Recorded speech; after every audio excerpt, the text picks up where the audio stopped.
Today I'll be talking about how I use AI within security testing that I do. A little bit about me, but I'll skip many of the details. 5 years ago, I've been in Japan since 2007, so I've been here a while. I got in security about 2015. Before that, software developer, infrastructure engineer, did that for a long time. In Japan, I support mostly fintech, as well as a little bit of medical tech companies. I just like to hack on stuff, and I have a couple of different companies in Japan, but the main one is actually a cybersecurity consulting company. So I just want to calibrate a little bit based on people in the room in terms of background, so I'll need a little bit of input. Anyone work in security? One. All right, awesome. How about technical, like the other technical role, developer? Everybody else. Okay. So I think based off of that, I think you guys hopefully will get something valuable today. I don't know in terms of people online, but I would say onboarding complete. Welcome to the team.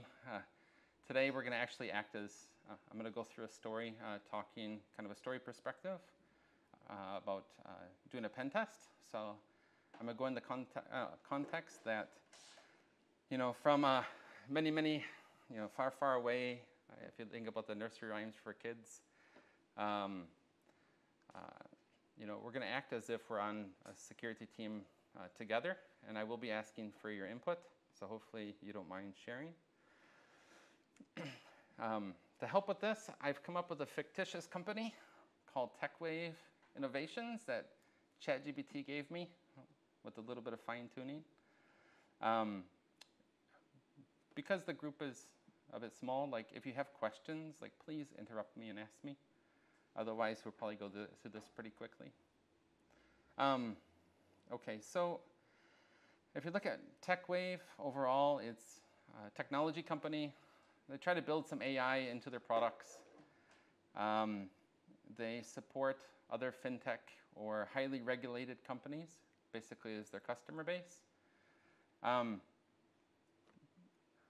couple of important points here. One is they have 300 people. They've been in business 6 years, highly growing, growing quickly. As you can imagine, some of the problems that they're going to face is that kind of company. Also, their customers are highly regulated, but they're not, right? Not specifically. So what I've done is I've simplified a pen test. And we'll talk about definitions in a minute. I've just come up with a very, very simple, it's 4 steps. So we have planning and kickoff. Then we talk about a little bit of the testing, remediation, telling the customer about the problems, reporting, and kind of a client meeting at the end, a little bit of testing and verification of problems. So this is kind of how I broke it down. So we're going to kick off. So the first thing we do, and has anyone actually been in a pen test before? 1, 2, awesome. 3, all right, there we go.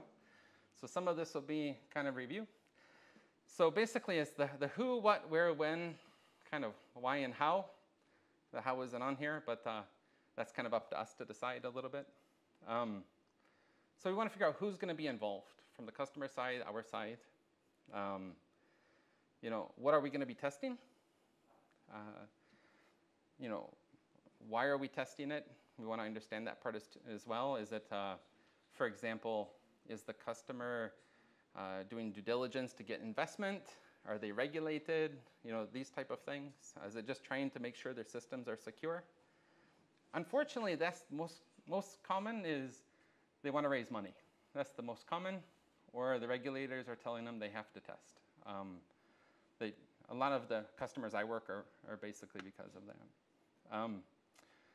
In terms of while we're scoping this out, one thing we want to keep in mind is we can only test what the customer actually owns or what we have authorization to test. If you guys have been in pen tests before, I don't know if you've come across this, but I've also been a CISO, and I've also been on the customer side. And I had pen test companies come in and test our systems. And actually, they always end up testing one system that's not ours. right? So for example, I worked in a large enterprise company. They wanted to do on-premise testing. They wanted to actually break into our office. So they end up hacking into our like visitor registration system, which was not ours. It was actually owned by the building that we were in.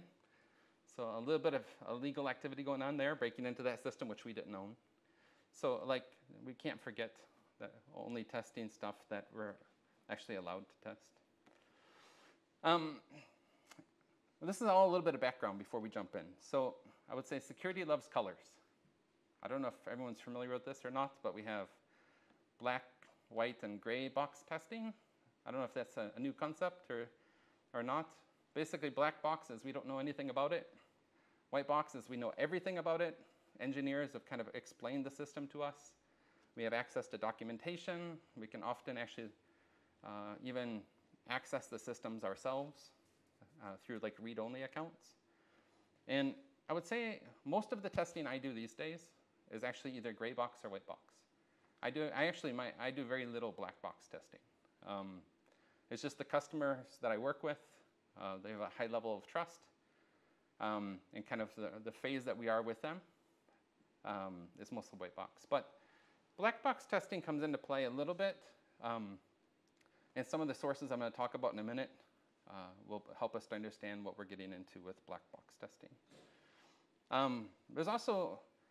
There's kind of three main, but one extra fourth type of team. Red team is people that want to break into systems. Blue teams, the people that want to stop the red team from breaking in. I've come across those in environments very actively. I've never actually worked with a purple team.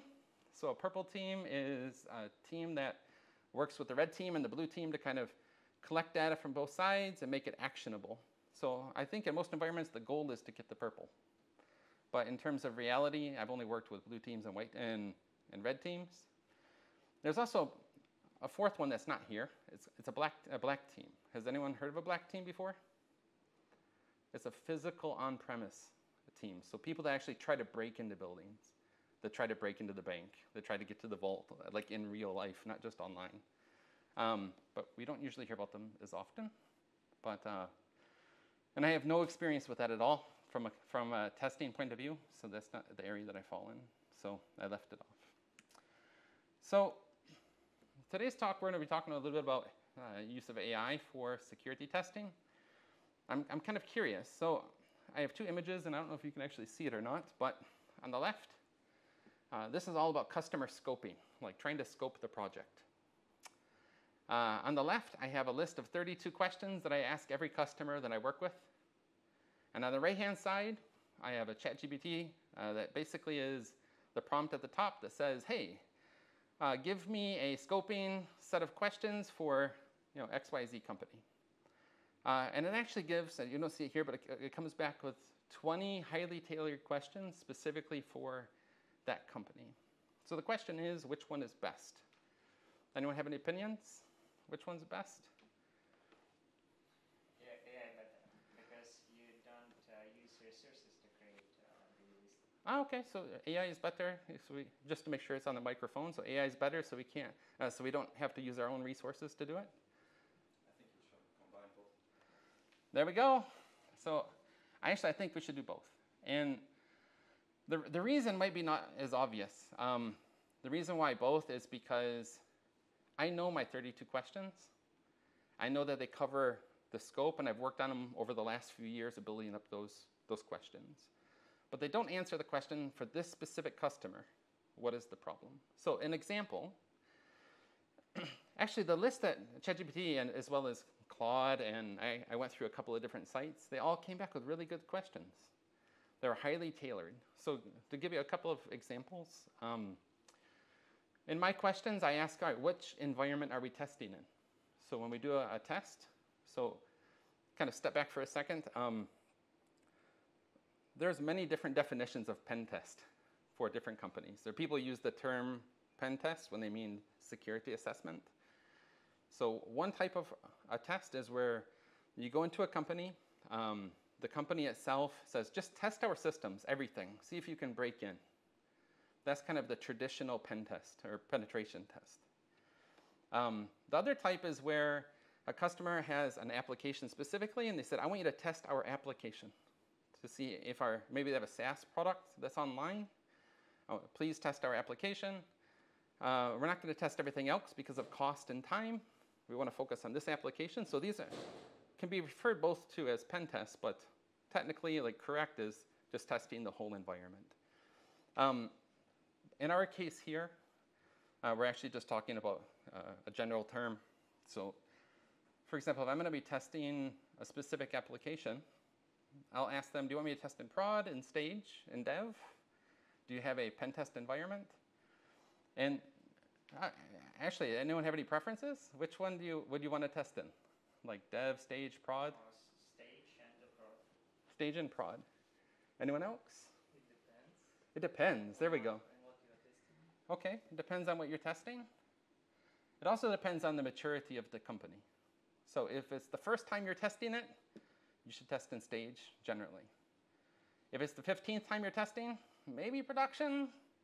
Depends on the risk, right? It's all about risk management. But I would never tell a company the first test that they're doing to test in prod, because we will break it.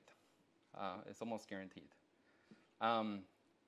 We'll test in stage, and then we'll verify in production to see if it actually exists or not, so that we don't actually cause them impact. So yeah, both, I think. So if we combine the questions that are standard, so we cover our bases, like which environment, who's going to be taking part, inside of normal hours, outside of normal hours, like when do you want us to do the testing, weekdays, weekends, those are covered by that. But they're actually not going to find a lot of things. So, for example, and we'll get to a little bit more. Actually, I'll keep moving forward. We'll come up with a couple examples where the AI test actually wins out, in my opinion. So we're going to jump into testing. So right now we've collected some information from the customer. And kind of the first step is a pre-step. So we're not testing yet. We're going to do some reconnaissance. We're going to find out a couple of very important things. One is the information the customer gave us, is it valid or not? Because actually, I've been on a lot of tests where the customer tells me, this is how it works, and it doesn't work that way, right? So there's actually, unfortunately, you get misinformation quite a lot. So you work with a customer, like, these are all our endpoints, except for all of these that we forgot to tell you about, right? Like, it happens all the time. So one is verifying the information you get from a customer. And you have to be able to basically find the missing information you need for your test. So this goes back to is it a white box, black box, gray box testing? Like, how much information do you have access to?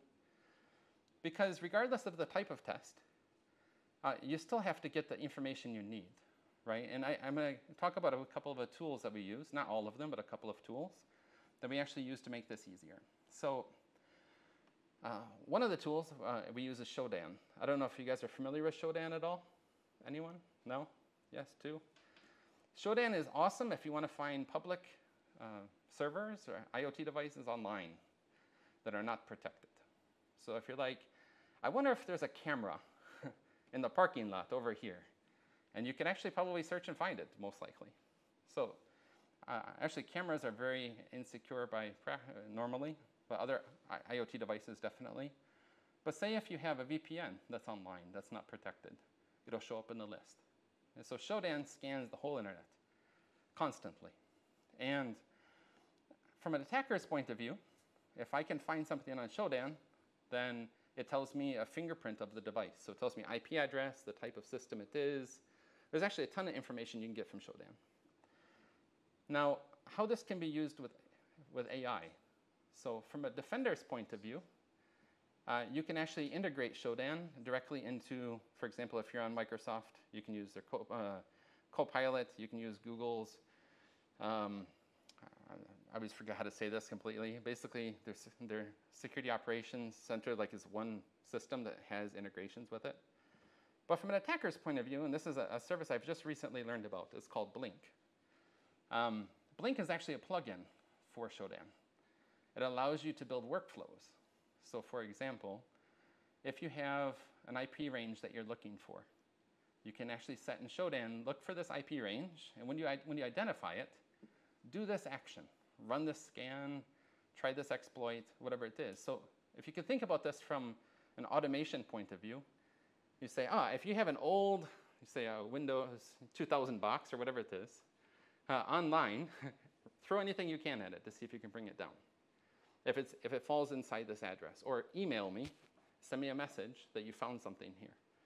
So you can build workflows into this where it scans it daily or very often, and it can give you information about what's going on from a network device point of view. The next one is called dehashed. And in Japan, we have to be careful with this one. So dehashed, they have 14 billion compromised credentials inside of dehashed. So if you log into dehashed and you put in a query for tesla.com, you're going to find everybody with the tesla.com domain, their names, passwords, anything that was been released in a compromise. Because being able to do things like password reuse, because password reuse, you're able to do stuff like credential stuffing, credential spraying. You know, when we talked about like the scope of the test, if part of the test is breaking into their Active Directory or breaking into their email system, a tool like this is very useful because people will often use the same passwords over and over again. In a real life situation, actually in a company in Japan that I've worked with a long time ago, credential stuffing actually was a huge problem. So basically, we'd have thousands of accounts that were compromised every month because the people used the same credentials in other systems. And when those systems were breached, they could simply use those same email, same password to log into the system, and then basically they'd have access to their accounts.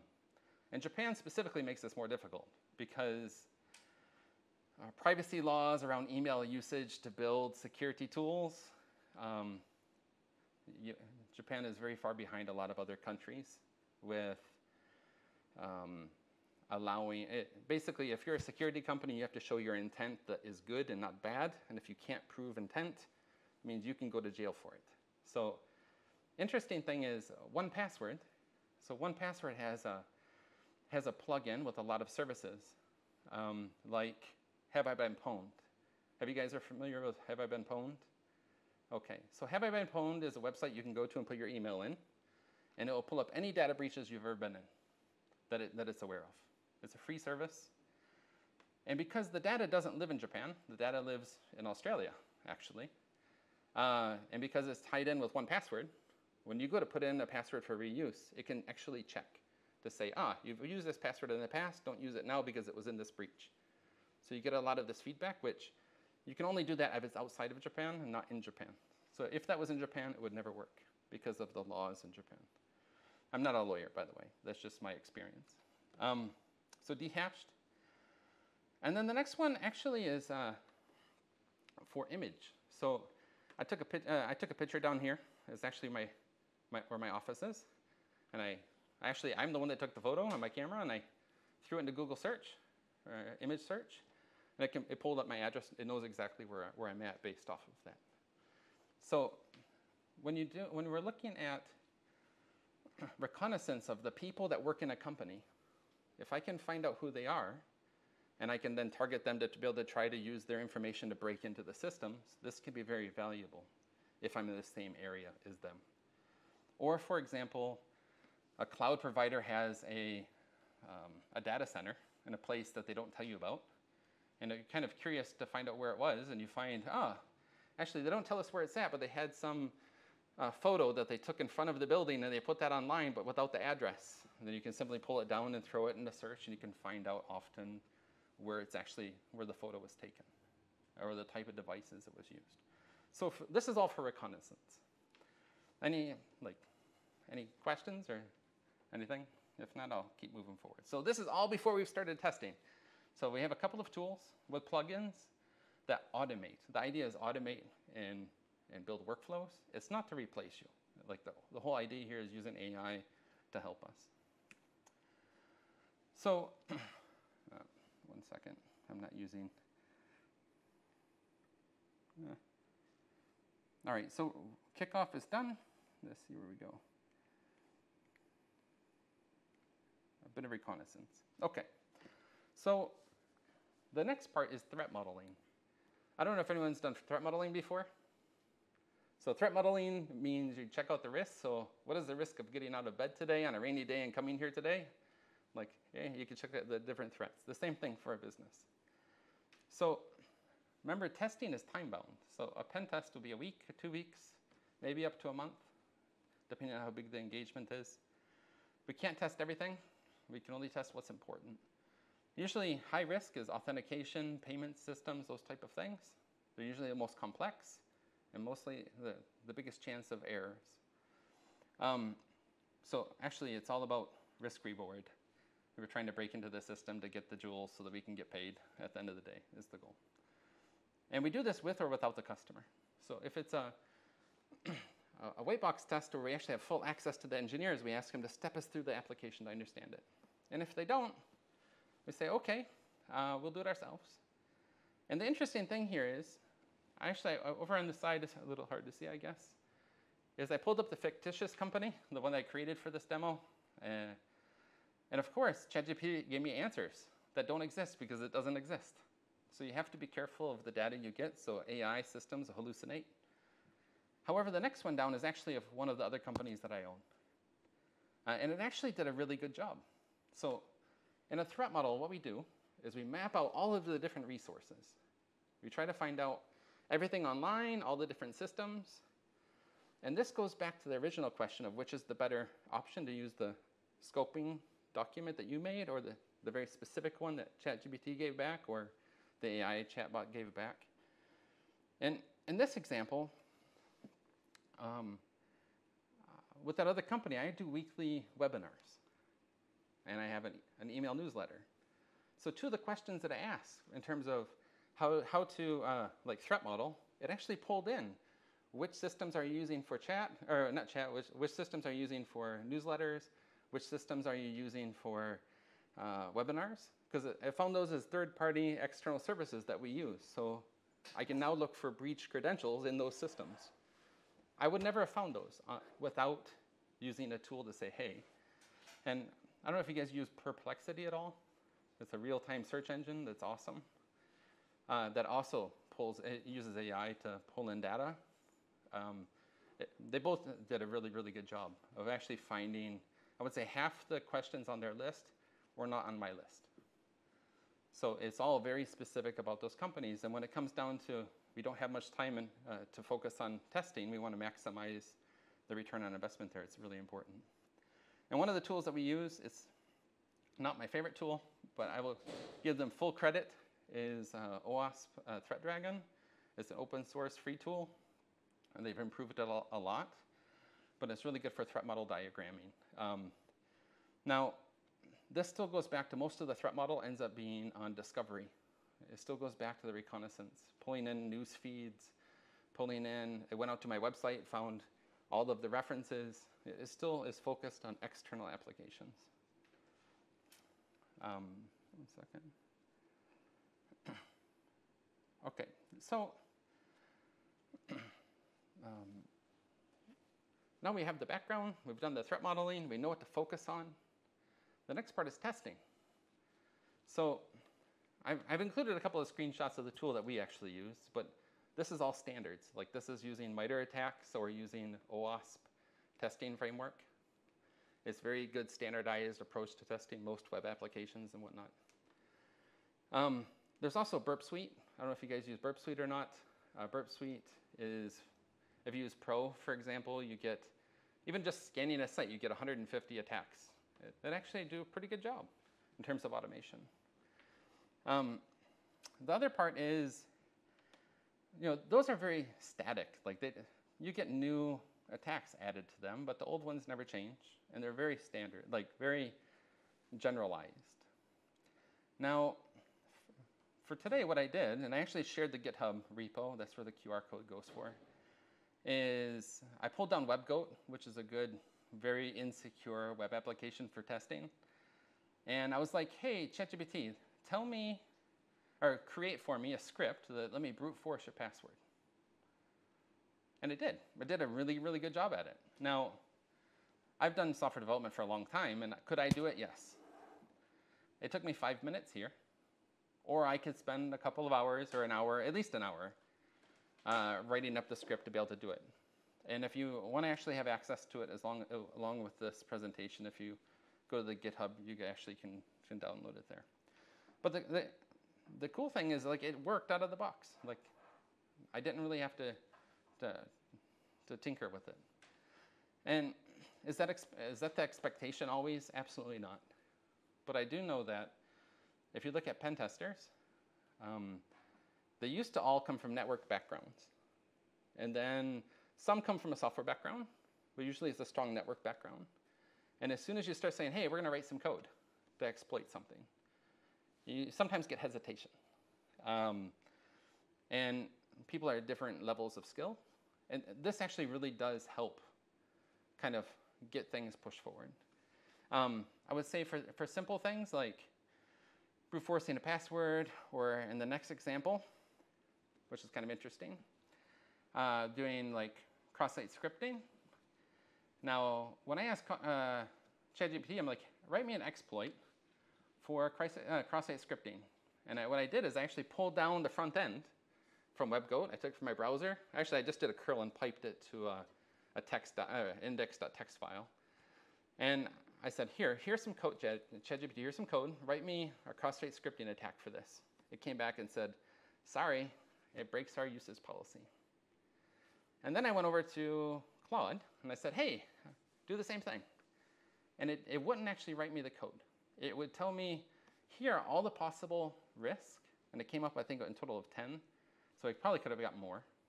And cross-site scripting was part of that, right? So I pulled together a prompt here. I said, all right, give me an exploit. It didn't give me the exploit. It simply gave me a list. But then I'm like, all right, well, let me try again. So I went in my browser, or not my browser, I went into the VS Code, and I said, hey, GitHub Copilot, write me an exploit for this. Okay. But you can see that at the very top it says, we must emphasize that this could be illegal. And at the bottom it says, please use this in an ethical manner, but it still did it. So I don't know how many AI chats you guys use. I'm kind of curious. Anyone use 1 on a daily basis? 2 on a daily basis? 3 on a daily basis? Yeah, I use more than I want to admit.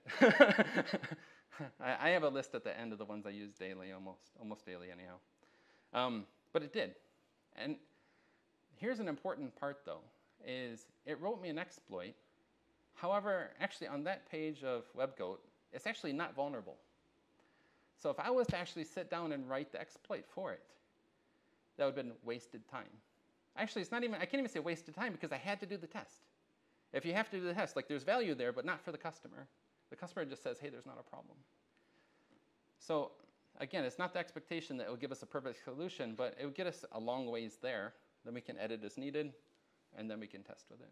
So again, it takes the focus back to where we can spend our time effectively. Oops.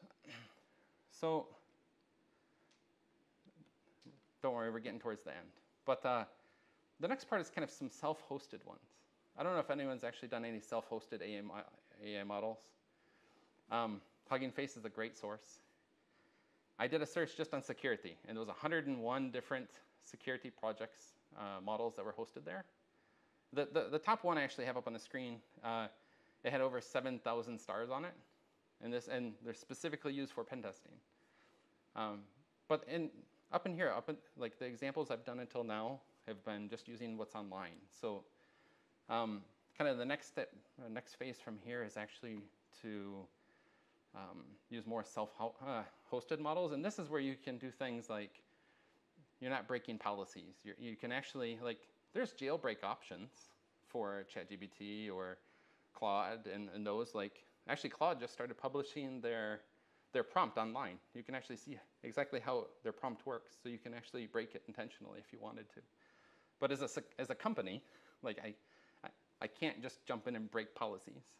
So the next logical step for us is actually just do more with self-hosted models. And this could be things like generating longer password lists, trying to break different encryption. I mean, it's really endless at that point. If you have data, then you basically a lot of possibilities. And then kind of up to this next point, you know, when you're finally done, you have to write the report. And the way I look at it is less writing and more testing. And the tool that we actually use is really, really good. It's summarizing the output and making it very standard, because standard is very professional and polished. But it has to be actionable, it has to be useful.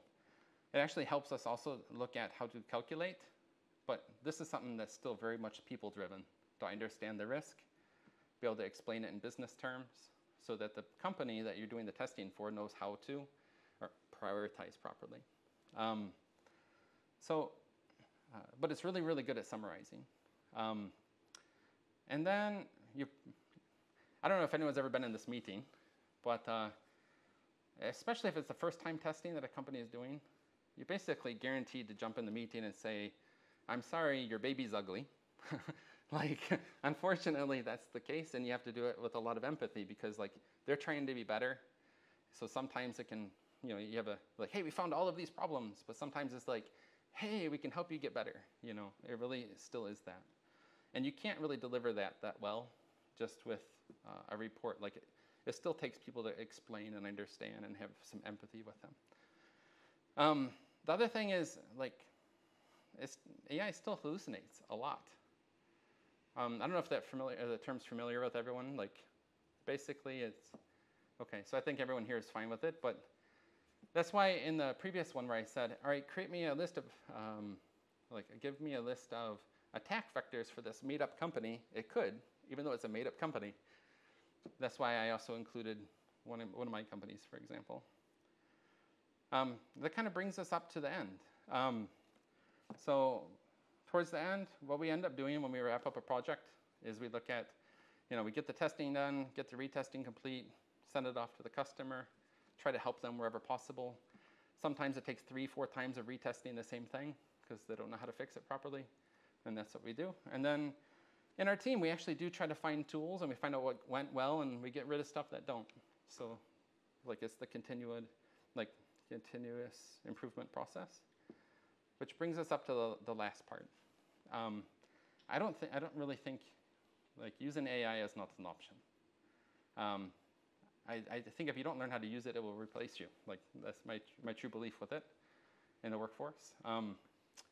One of the biggest problems that I've seen up until now is still around monitoring. So AI has actually been available in monitoring for a long time, like many years. I don't know if anyone's familiar with this, but the problem is most companies don't keep that amount of data in their system.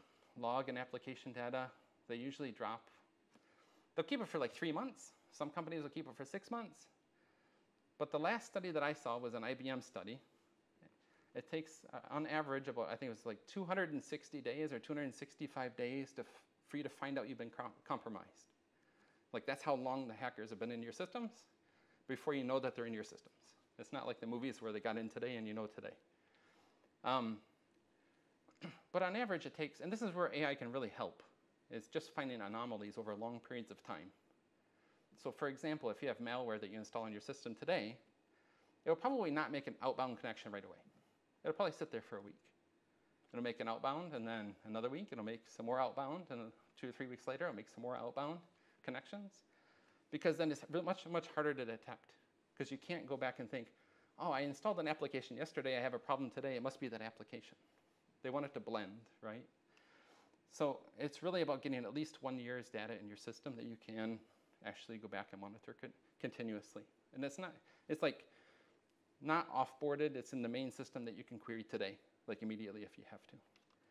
And then the last part is just remember to have fun. I guess I dropped over the automation part. I spend a lot of time automating tasks these days when it comes to testing. Yeah, and just have fun with it, because at the end of the day, like, if it's not fun, it's not worth doing. Anyhow, thank you. That's I don't know if I went too fast or too slow. I'm not sure. No, I think like it's all good. So, would you like to do a little Q&A? Yeah, session? for sure. Yeah, I'm happy to answer any questions at all. Yeah, we have a question from the YouTube chat. Okay. So the user asking, isn't it dangerous to share the code with ChatGPT or AI systems? So how much do you actually share? Like, no, that's a good question. Actually, that's an excellent question. you have to treat anything that you're going to share with public endpoints like for example, I wouldn't be using like ChatGPT directly with my customers' data. Unfortunately, too many companies do that, and you actually have to treat it as an exposure at that point. If you use Azure's OpenAI implementation, you can get basically you're able to stand up inside of Azure your own instance of ChatGPT basically that you can send requests to. So you can do that through APIs. Up until now, like most of the stuff that we're doing right now is public information. So like doing a reconnaissance about what is the company's information online, for us that's public information. Like we do use ChatGPT for that. If I'm doing something like I want to find code and I want to actually test to see if it's vulnerable for something, I can remove anything that's actually specific to a customer. So I would take out all names and titles and those type of things if I want to do something like that. But generally speaking, if you have a lot of data that you want to actually run through and test, and this is why the self-hosted model is much better, is because of that. So you do have to take care with that. There's no questions. If you have any customer data at all, it would be considered that you're actually doing information disclosure, which you wouldn't want to do. Any other questions? Okay, yeah, that answers this question. So any other question from the audience? No, it's a quiet day. Was this, hopefully everyone got something of value here? Even if it was a little bit boring on your side. What is the future of AI? Microphone. What's that? What is the future of AI pen testing? Eventually, like anything that has incremental improvement over time, it'll become exceptional. Time frames, I don't know. Actually, while doing the research for this, because some of this actually took a little extra time, I actually came across a handful of companies that are doing like AI first pen testing. But then what I find out is that they're still at the phase where they're testing out if customers will buy it. Because I think that's actually the part that will lag. I think the technology will get there. But I don't think the customers will be willing to accept it for a much longer period of time. Time shows. Yeah. But I definitely think that is a useful extension of one, like me being able to use it to deliver more value. It's already here, and it's already very, very useful. Thank you very much. Yep. Yeah, thanks. All right.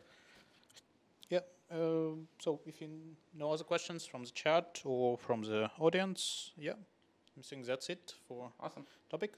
Thank Yeah, you. big thank you, Charles. Yeah, thank you for your time. I appreciate it. Yeah.